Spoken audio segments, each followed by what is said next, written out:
Hey guys, don't forget to click on the subscribe button and click on this bell button to get all updates about e-commerce, startups, news, reviews, unboxing and everything about online shopping.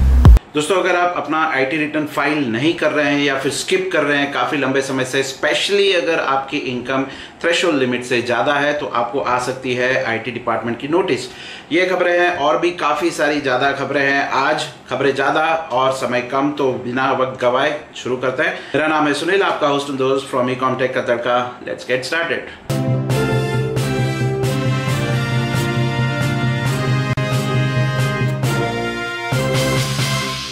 दोस्तों, शुरुआत करते हैं Jeff Bezos के साथ। यहाँ पे Jeff Bezos ने एक दिन में $12 बिलियन की बढ़ोतरी की, $12 बिलियन गेन किए एक ही दिन में। $12 बिलियन होते कितने? $12 बिलियन होते हैं जितनी मेहनत फ्लिपकार्ट ने पिछले 6 साल में लगा दिए हैं, उतनी मेहनत होती है $12 बिलियन। मतलब अभी फ्लिपकार्ट की वैल्यूएशन करीबन $12 बिलियन के आसपास है, 12 से 15। तो उतने उन्होंने एक दिन में गेन कर लिए। तो आप इमेजिन करिए कि उनके प्लस जो फ्लक्चुएशन होती है डेली की, वो कितनी होती होगी। ओवरऑल जेफ बेजोस की इनकम जो है वो $134 बिलियन तक पहुंच चुकी है और बहुत जल्द अमेजॉन जो है वो $1 ट्रिलियन कंपनी बन जाएगी।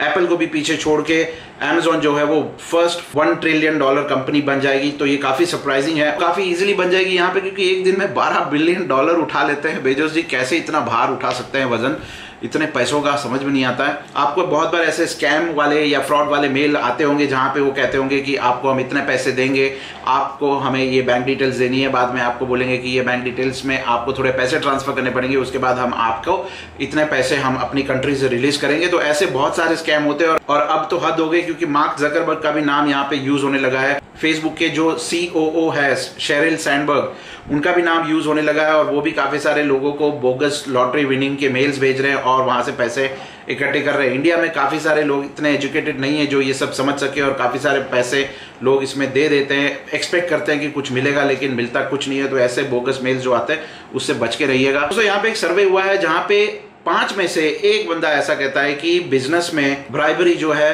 वो चलती है। ब्राइबरी जो है वो चलती है, 5 में से 1 बंदों का कहना है, क्योंकि ब्राइबरी के बिना आपको पता है कि काफी सारे काम इंडिया में नहीं होते, ये हकीकत है। और 5 में से 1 लोगों का ऐसा कहना है ये सारी चीजें होती है बिजनेस में और ये नहीं करेंगे तो 5 लोगों में से 1 का कहना है कि सर्वाइव करना बहुत मुश्किल है इस जमाने में, इस एनवायरमेंट में, बिजनेस में।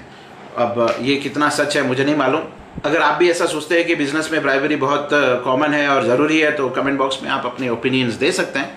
एक्सिस बैंक के हिस्ट्री में पहली बार ऐसा हुआ है कि 20 साल की हिस्ट्री में कि फर्स्ट टाइम उन्होंने लॉस किया, और लॉस किया है तो कितना, 2189 करोड़ रुपीस का।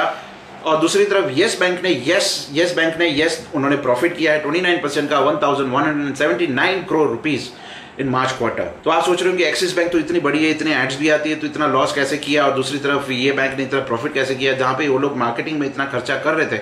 मार्केटिंग एक्सपेंसेस बहुत ज्यादा होते हैं कंपनी के, और अगर सामने रेवेन्यू जनरेट नहीं हो रही है in terms of loans, credit cards, recovery नहीं हो रही है बैंक्स की, तो वो लॉस में चले जाते हैं। ठीक है। और दूसरी तरफ यस बैंक आपको पता है कि उतने सारे एडवर्टाइजमेंट्स नहीं करते हैं, तो वो नेचुरली उनका फायदा हो जाता है। सर्विस अच्छी होनी चाहिए, सर्विस अच्छी है तो डेफिनेटली प्रॉफिट तो उसमें से बनता ही है, आता ही है, और किसी को कुछ ज्यादा करने की जरूरत भी नहीं पड़ती है। At the end all it depends on the service. एक अच्छी खबर है, अगर आप जॉब ढूंढ रहे हैं तो रिलायंस जियो रिक्रूट करने वाला है 80,000 लोग 2019 फाइनेंशियल ईयर 2018-19 में। तो अगर आप जॉब ढूंढ रहे हैं, रिलायंस जियो की साइट पे जाके भी आप चेक कर सकते हैं। 80,000 लोगों की जरूरत पड़ने वाली है उनको।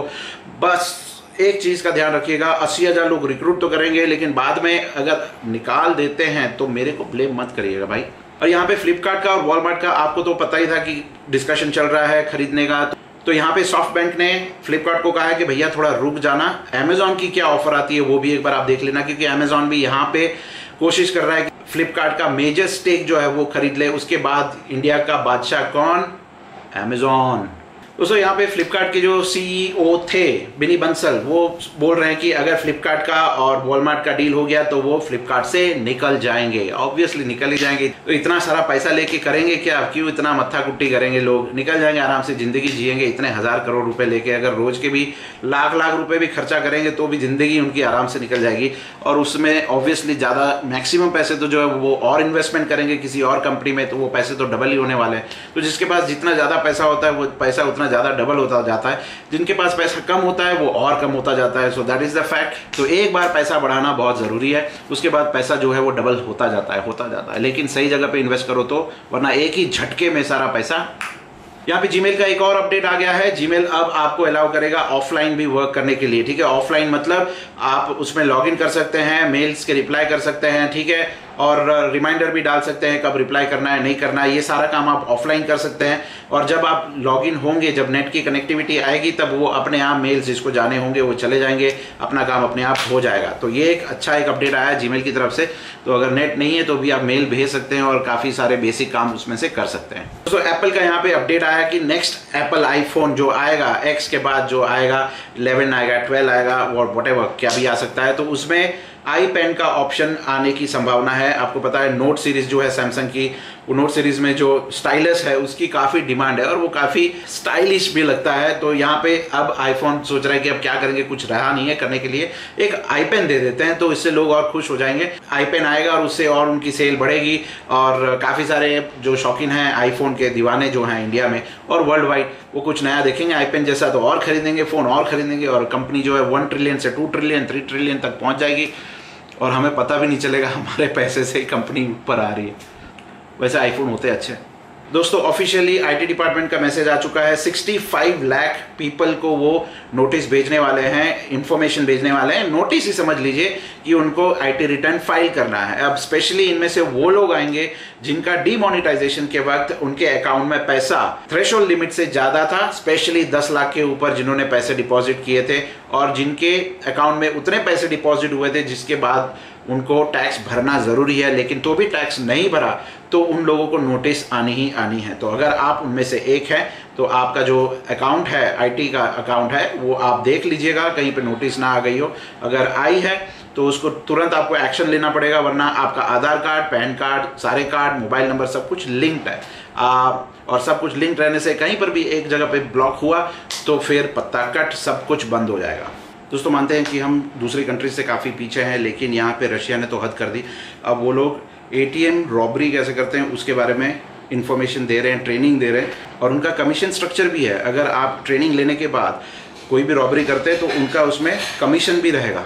गजब की दुनिया है। देखिए यहाँ पे ट्रेनिंग देती है कि कैसे रॉबरी करनी है, रॉबरी सक्सेसफुल है तो आपको उतना कमीशन देना पड़ेगा। वाह भाई वाह, काफ़ी फास्ट मूव हो रहे हैं, लेकिन अच्छा है ये सब इंडिया में अवेलेबल नहीं है। वैसे इंडिया में करने की ज़रूरत भी नहीं है क्योंकि इतनी ATM रॉबरी हो रही है, मुझे लग रहा है कि रशिया वाले खुद आएंगे यहाँ पर ट्रेनिंग लेने के लिए।